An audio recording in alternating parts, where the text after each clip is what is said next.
സഭാപ്രസംഗകൻ 10-ാം അധ്യായം. ചത്ത ഈച്ച പരിമള ദ്രവ്യത്തിൽ ദുർഗന്ധം കലർത്തുന്നു, അതുപോലെ ജ്ഞാനവും പ്രശസ്തിയും കെടുത്താൻ അല്പം മൗഢ്യം മതി. ജ്ഞാനിയുടെ ഹൃദയം വലത്തോട്ടും വിഡ്ഢിയുടെ ഹൃദയം ഇടത്തോട്ടും ചായ്വു കാണിക്കുന്നു. മൂഢൻ വഴിയെ നടന്നാൽ മതി, അല്പബുദ്ധിയായ അവൻ താൻ ഭോഷനാണെന്ന് വെളിപ്പെടുത്തും. രാജാവ് കോപിച്ചാൽ സ്ഥലം വിടാതെ അവിടെ തന്നെ നിൽക്കണം. വിധേയത്വം വലിയ തെറ്റുകൾക്ക് പരിഹാരമായി ഭവിക്കും.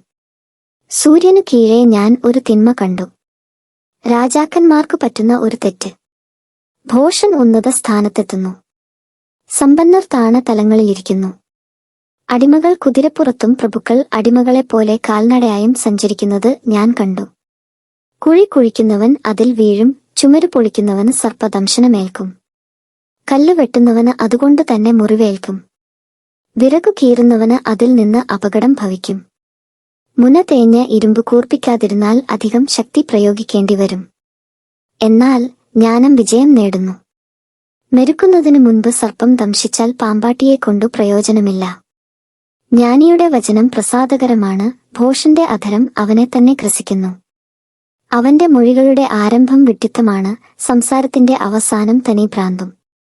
തനിക്കു ശേഷം എന്തു സംഭവിക്കുമെന്നു പറയാൻ ആർക്കും സാധിക്കുകയില്ല, വരാനിരിക്കുന്നത് ആരും അറിയുന്നില്ല. എങ്കിലും ഭോഷൻ അതിഭാഷണം ചെയ്യുന്നു. നഗരത്തിലേക്കുള്ള വഴി അറിയാതെ കഷ്ടപ്പെട്ട് ഭോഷൻ തളരുന്നു. ശിശുഭരണം നടത്തുകയും രാജകുമാരന്മാർ ഉഷസ്സിൽ വിരുന്നുണ്ണുകയും ചെയ്യുന്ന രാജ്യമേ, നിനക്കു ഹാ കഷ്ടം. ആഭിജാത്യമുള്ള രാജാവിനെ ലഭിച്ച രാജ്യം ഭാഗ്യമുള്ളത്. അവിടെ രാജകുമാരന്മാർ ശക്തിയാർജിക്കാൻ വേണ്ടി, ഉന്മത്തരാകാനല്ല, ഉചിത സമയത്തു മാത്രം വിരുന്നു നടത്തുന്ന രാജ്യം ഭാഗ്യമുള്ളത്. ഉടമസ്ഥൻ അശ്രദ്ധനായാൽ മേൽക്കൂര ഇടിഞ്ഞു വീഴും, അവൻ അലസനായാൽ പുരച്ചോരും. അപ്പം ഉണ്ടാക്കുന്നത് സന്തോഷിക്കാനാണ്, വീഞ്ഞ് ജീവിതത്തിന് ആനന്ദം പകരുന്നു. എന്നാൽ എല്ലാറ്റിനും പണം വേണം.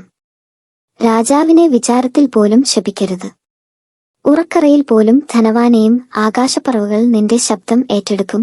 ഏതെങ്കിലും പദജാതി അക്കാര്യം ഉതിർത്തെന്നു വരും.